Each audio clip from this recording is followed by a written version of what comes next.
Gilid-gilid ka lang sila, no? Para baka sakaling makachamba tayo. Meron dong isang slot, di ba? Makachamba tayo ng parking. Dikit-dikit ka. Yeah. Pindutin mo na yung hazard, sir. Huwag mo bilisan. Igilid mo, igilid. Dikit ka na dito. Basta hindi mo lang tamaan yung mga bumper ng mga yan. Maraming bayarin yan pag dikit mo lang, idikit mo lang. Dikit mo lang. Okay lang yung nakadikit. Walang sukat sa akin, sir, yung mga metro-metro na sinasabi. Wala yan. Dito, sir, break ka mo konti. Break ka mo konti. Yan, ayun. So, di ba may line? Kahit may dalawang sasakyan, sir, sa line ka pa rin magbase. Sige po. Kung ngayon, kung walang line, yung side mirror mo niyan, doon sa pinakagilid ng Mirage na yan. Opo. Sige, forward ka ngayon. Bali ngayon sa guhit ng Guhit ka pa din. gitna ng Mirage po. Break po. Hindi. Break po. Ito, sir, ito. Opo. Atras mo konti. Dapat tumapat yung mirror mo. Stop. Yan, ganyan. Tsaka ka mag-full turn.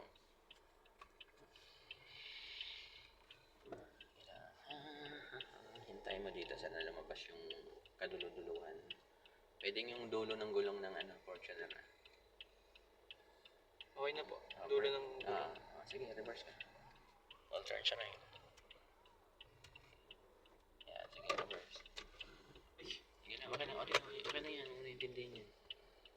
Ang intindihan mo yung Fortuner, mahal yan. Doon mo siya hintayin, sir, sa kaliwa. Pag lumabas yung Fortuner ng buo dyan, wala tayong bayarin nun. Sige na. Okay na po. Nakita ko na yung Lines, hintay mo parang kagaya ng ginawa mo kanina na wala tayong katabi. Opo. Stopper. Okay na po, nakita. Yan, okay. Bawi mo na dalawa. Tama na yan. Atras ka ngayon. Gigas ka. Hindi ba malayo-layo pa yung gas pa? Okay pa. Yan. Mataas pa na yung stopper dito. Yung gutter dito sila. Yung akyat brake.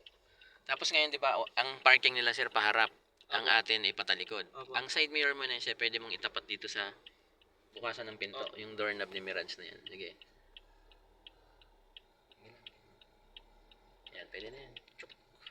Okay. Pwede na yan. Kasi pag pares kayo ng position, side mirror to side mirror lang. Kasi itong Mirage na to, kasing haba lang natin to. Pwede na yan. Bali, paano po kunwari? Anong SUV yung katapat ko dito? Ganun din. Ganun din po. Ganun lang din. Kasi ang difference ng Fortuner sa Vios sedan, halos isang dangkal lang. Ay, isang dangkal pala mahigit. Kasi yung Nissan Terra namin, sinukat ko yun.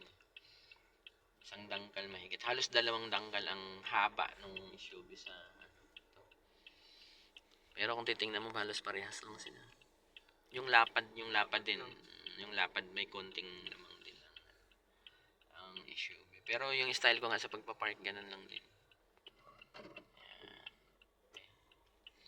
Ganun lang.